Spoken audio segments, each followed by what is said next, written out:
Les amis, deuxième journée de cette Coupe du Monde des clubs, et on a droit à un choc attendu. Real Madrid-Pachuca, remake de la finale de la Coupe intercontinentale. À l'époque, le Real s'était imposé 3-0, mais aujourd'hui, le contexte est bien différent. Parce qu'après ce match nul très frustrant contre Al Hilal, pas forcément inquiétant, mais décevant, on attend une vraie réaction de la part des Merengues. Oui, c'était le premier match de Xavi Alonso sur le banc, mais on espérait déjà voir un minimum de progrès, ce qui n'a pas été le cas face aux Saoudiens. Alors maintenant, place à la victoire, mais aussi à la manière. Dans cette vidéo, comme toujours, on va faire un tour complet de l'actualité du Real Madrid. On parlera presse espagnole. Je vous présenterai très brièvement Pachuca, même si ce n'est pas le passage le plus sexy. Soyons honnêtes, puis je vous donnerai ma compo idéale, mes pronos, et bien sûr le code bonus avec Unibet, avec qui je prolonge pour une 3e saison. 10 € offerts plus 100 € de frais avec le code chronique 10. Lien en description. Pariez toujours de manière responsable. Coup au but, on commence par la presse. Une stat folle signée Marca. Le Real est la pire équipe des 5 grands championnats sur penalty. Valverde a manqué le sien, comme Bellingham, Modric, Mbappé et Vinicius avant lui. Une vraie malédiction 2024 à 2025. Espérons qu'elle s'arrête vite. AS de son côté met en lumière la belle performance d'Ian, très solide lors du premier match. On l'avait tous mis dans nos tops. Intervention propre, passe progressive, belle lecture du jeu. Vraiment une promesse intéressante en défense centrale. Calendrier côté calendrier, on joue demain soir à 21h contre Pachuca. Et attention, le dernier match de groupe aura lieu vendredi prochain à 3h du matin contre Salzbourg. Donc oui, il y a urgence, car les Autrichiens ont déjà battu Pachuca. Le Real est donc obligé de gagner pour jouer la qualif et la première place lors de cette dernière journée. Et bien sûr, je vous donne rendez-vous pour un débrief à chaud, sûrement vers 5 ou 6 heures du matin. Les vrais savent. Feu, et puis il y a ce coup de gueule. Non mais c'est quoi ce 3e maillot du Real qu'on a vu circuler? Moi on m'avait vendu un bleu électrique, stylé, original, limite collector. Là, c'est un bleu fade, sans caractère, qui donne pas envie. Et je parle en tant que fan de bleu. Vraiment. S'il est confirmé, je pense qu'on se dirigera plutôt vers le 2e maillot, ce gris bleu bien plus classe. Songeur et autres sujets sensibles, Vinicius. Il a retiré ses photos du Real Madrid en épinglé sur Instagram. Les 2 clichés, c'était ses victoires en Ligue des Champions. Aujourd'hui, son compte est très Vinicius, mais plus du tout Real. Pas de mention du club, rien. On sait qu'il est en pleine négociation pour prolonger, mais ça traîne. Et franchement, je commence à m'inquiéter. Oui, sa saison a été très décevante, et je pense qu'il a vraiment mal vécu l'arrivée de Mbappé et le ballon d'or perdu. Mais bordel, c'est un jeune qu'on a vu grandir, progresser, souffrir, atteindre les sommets. Le voir partir me ferait mal. Très mal. Et même s'il doit progresser tactiquement, notamment dans sa position trop collée à la ligne, on ne peut pas oublier tout ce qui nous a fait gagner. Il n'a que 24 ans. Ce n'est pas le moment de baisser les bras. Bull, donnez-moi votre avis en commentaire, mais je pense qu'on sera tous d'accord. Vinicius doit rester à la Casablanca. Stade et pour finir sur une note plus business, sachez que le nouveau Bernabéu génère plus d'1 million d'euros par jour. Un chiffre d'affaires annuel de 354 millions d'euros grâce aux matchs, aux loges premium et aux visites. Le projet Florentino est en train de devenir un monstre économique. Très bonne nouvelle, famille merengue. Avant tout, n'oubliez pas de liker, de vous abonner et d'activer la cloche pour ne rien rater de l'actualité du Real Madrid. Aujourd'hui, on va parler de 3 sujets majeurs autour de notre club bien-aimé. Et on commence tout de suite avec une décision forte, claire et symbolique. Le refus du Real Madrid de recruter Joao Palhinha. En tant que madridista pure souche, j'ai grandi avec cette passion brûlante qui anime chaque supporter de la Casablanca. Et j'ai toujours défendu une idée fondamentale. Le Real Madrid n'agit jamais dans la précipitation. Ce club ne cède ni aux pressions extérieures, ni aux modes passagères du marché des transferts. Le Real, c'est la vision, la patience, la stratégie et surtout une exigence constante d'excellence. C'est dans cette optique qu'il faut saluer la décision de Florentino Pérez, de notre nouvel entraîneur, Xavi Alonso, de dire non à Joao Palhinha. Un joueur connu, certes, avec une certaine expérience dans de grands championnats, mais qui n'a jamais réellement brillé au plus haut niveau européen. Il a été correct à Fulham, mais sans dominer. Et aujourd'hui, il peine à s'imposer au Bayern Munich sous la direction de Vincent Kompany. Soyons clairs, le Real Madrid ne recrute pas par défaut. On ne prend pas un joueur parce qu'un agent le pousse ou pour combler un poste à la va-vite. Ici, on ne veut que l'élite. Des joueurs qui changent une équipe, qui incarnent notre mentalité, qui ont une personnalité forte et une qualité technique irréprochable. Palhinha, à 29 ans, n'a pas réussi à s'imposer comme un élément indiscutable dans une équipe de très haut niveau. Et cela, c'est un signal clair.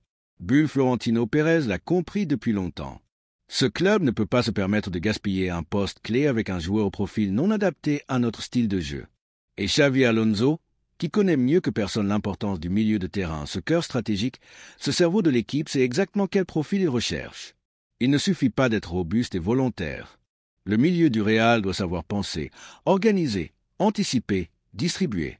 C'est un métronome, pas juste un récupérateur. Et Palhinha, aussi courageux soit-il, ne coche pas ces cases-là. Il n'est pas ce maestro, ce chef d'orchestre dont le Real Madrid a besoin pour dominer les matchs les plus exigeants. Cercle blanc moyen cette décision. C'est donc bien plus qu'un simple refus. C'est un message fort envoyé au monde du football. Le Real Madrid construit un projet ambitieux, cohérent, pensé dans le détail. Ici, chaque joueur est choisi pour sa capacité à s'intégrer dans une dynamique gagnante, à comprendre la culture de la Casablanca et à porter ce maillot avec la grandeur qu'il exige. Alors oui, certains clubs peuvent se permettre de tenter, d'expérimenter, de recruter pour colmater. Mais pas nous. Et voir Xavi Alonso poser un veto clair, c'est la preuve que ce projet a une direction, une exigence, une colonne vertébrale. Palhinha n'a pas le profil? Très bien, on passe au suivant. Et on garde le cap. L'exigence du Real Madrid est maximale. À chaque entraînement, à chaque match, à chaque ligne du projet. Et dans ce contexte, il est essentiel de ne jamais perdre de vue que notre club est en pleine phase de renouvellement stratégique, de construction d'un effectif avec une identité claire. Une équipe jeune, ambitieuse, affamée de titres et animée par un esprit de conquête transmis de génération en génération. C'est pour cette raison qu'il serait absurde de gaspiller du temps ou des ressources dans des recrues qui ne s'intègrent pas parfaitement à cette vision d'avenir. Recruter un joueur qui ne correspond pas à cette feuille de route, à ce projet dessiné avec rigueur et ambition, c'est prendre le risque de déséquilibrer le groupe, de générer des incertitudes inutiles et de ralentir la progression collective que nous construisons avec autant d'enthousiasme. Qu'au but le Real Madrid, ce n'est pas un club qui accumule des noms. C'est une institution qui cible des profils capables d'élever immédiatement le niveau, de renforcer la dynamique collective et d'apporter du leadership sur le terrain comme en dehors. C'est pourquoi le refus de s'engager dans l'opération Palhinha est une décision juste, cohérente et lucide. Le club a choisi de rester fidèle à sa stratégie. Planifier à moyen et long terme, miser sur des talents capables de faire la différence et qui, s'ils ne sont pas encore des stars mondiales, ont le potentiel clair pour le devenir. Dans un marché des transferts instables, souvent guidé par l'émotion et l'empressement, la prudence est une arme redoutable, et le Real Madrid en fait un art maîtrisé. Étincelle cette ligne de conduite témoigne aussi d'un engagement fort envers Valdebebas, notre usine à talent, cette pépinière d'élite d'où sortent les héritiers des légendes.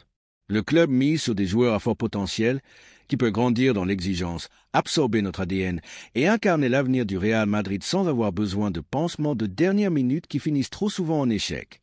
C'est ainsi que se construisent les grandes dynasties du football.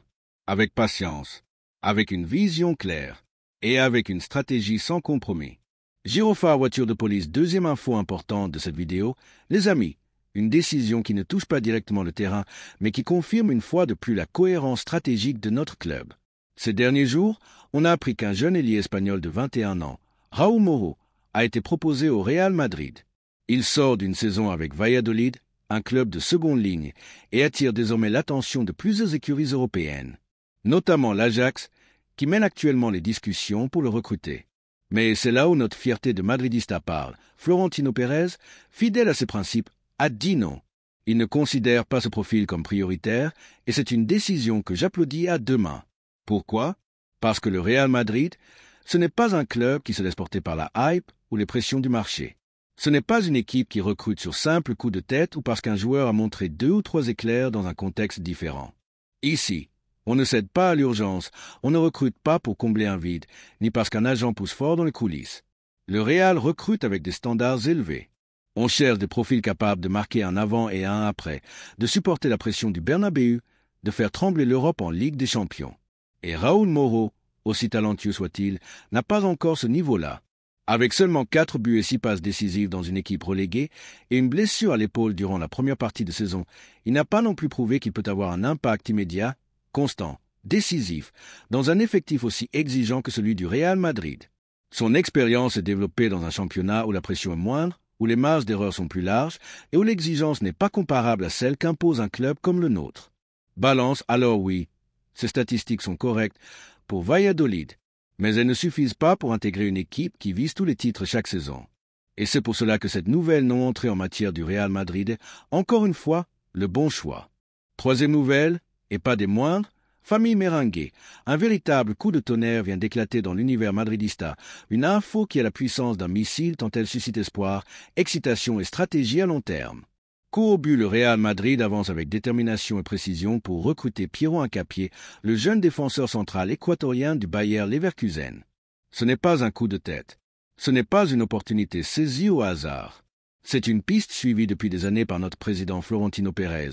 Et aujourd'hui, plus que jamais, elle est considérée comme une priorité stratégique. Pourquoi maintenant ?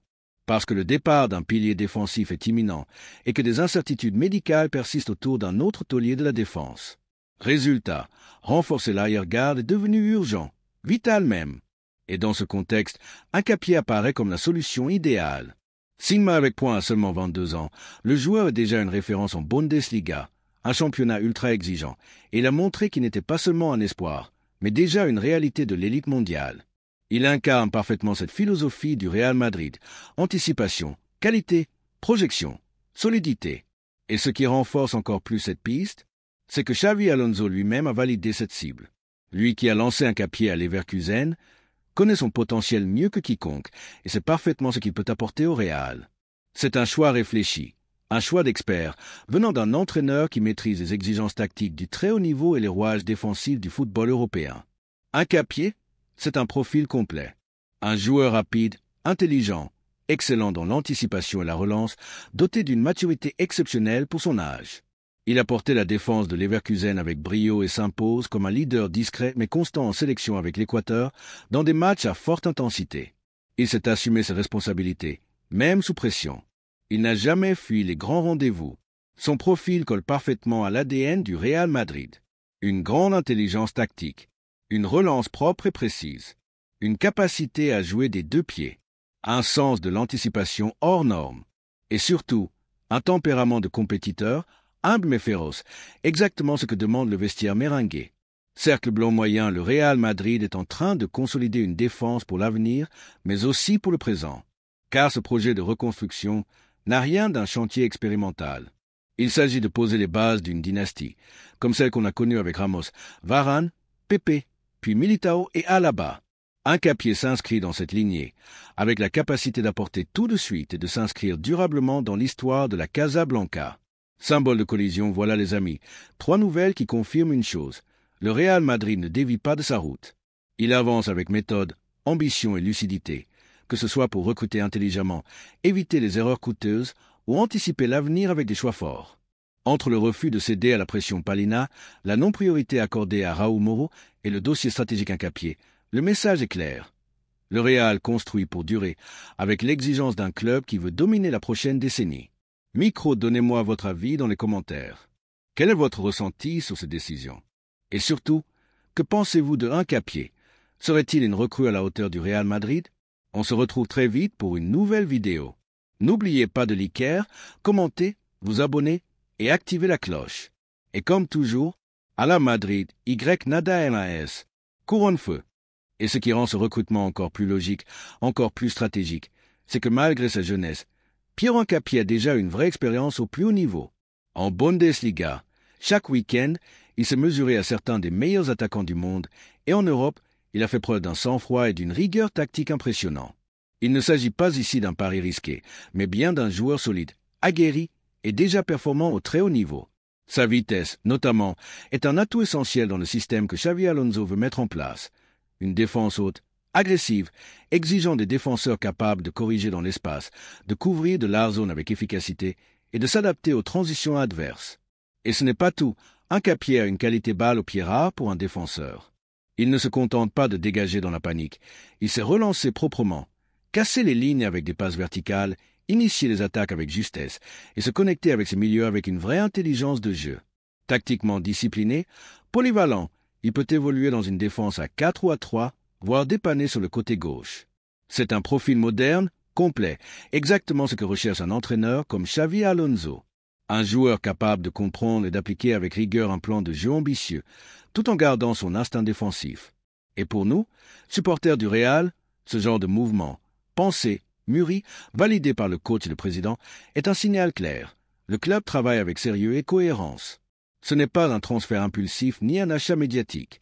C'est le fruit d'un suivi minutieux, d'un travail de fond et surtout d'une vision long terme. Florentino Pérez, avec son flair légendaire pour détecter les futurs cracks et son génie dans l'anticipation des mouvements du marché, s'y a pied depuis longtemps.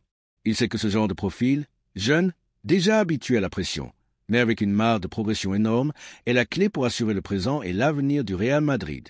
Le feu vert donné par Xavi Alonso, tacticien respecté et grand connaisseur du championnat allemand, est aussi une preuve que ce joueur n'est pas choisi au hasard. Incapié, il le connaît, il l'a vu évoluer, il sait qu'il a le profil idéal pour incarner la nouvelle ère défensive du Real. Et c'est d'autant plus crucial dans le contexte actuel. Avec le départ annoncé d'un cadre de la défense et des incertitudes persistantes autour d'un autre pilier blessé, il est indispensable d'agir vite et bien. Incapié, c'est cette sécurité, cette stabilité, cette autorité dans les duels et cette finesse dans la relance qui peuvent imposer le respect immédiatement, sans période d'adaptation longue. Son leadership discret, sa sérénité dans les matchs à pression, sa solidité dans le jeu aérien, tout cela en fait le candidat parfait pour prendre une place majeure dans la rotation, voire plus. Ampoule électrique en réalité, ce transfert, c'est aussi une leçon de gestion sportive. Le Real Madrid ne va pas seulement chercher des stars confirmées ou des noms déjà établis. Il s'est aussi misé sur des talents émergents, déjà solides, mais encore capables d'exploser dans un contexte d'élite. Et avec le Real Madrid comme tremplin, la valeur sportive et marchande d'Incapié pourrait exploser. Il ne faut pas se tromper, Incapié n'est pas juste un recrutement pour la saison prochaine. Il représente une fondation défensive pour les 5 à 7 prochaines années, un investissement intelligent, stratégique et parfaitement aligné avec la volonté du club de dominer durablement l'Europe. Et vu son adaptation réussie en Bundesliga et en Ligue Europa, aucun doute que son intégration à Madrid sera rapide et naturelle. Ici, il ne s'agit pas de former un jeune. Il s'agit de finaliser un produit déjà solide, déjà prêt, et de le sublimer dans un environnement d'excellence totale. Micro, voilà les amis, avec Incapié, c'est plus qu'un recrutement. C'est un message. Le Real Madrid construit pour aujourd'hui et pour demain, avec vision, exigence et stratégie. Vous savez ce qu'il vous reste à faire. Donnez-moi votre avis dans les commentaires. Est-ce que pour vous, Incapié peut devenir un pilier de la défense merengue? Cloche, abonnez-vous, likez, partagez la vidéo et on se retrouve très vite pour une nouvelle chronique sur l'actualité brûlante du Real. À la Madrid!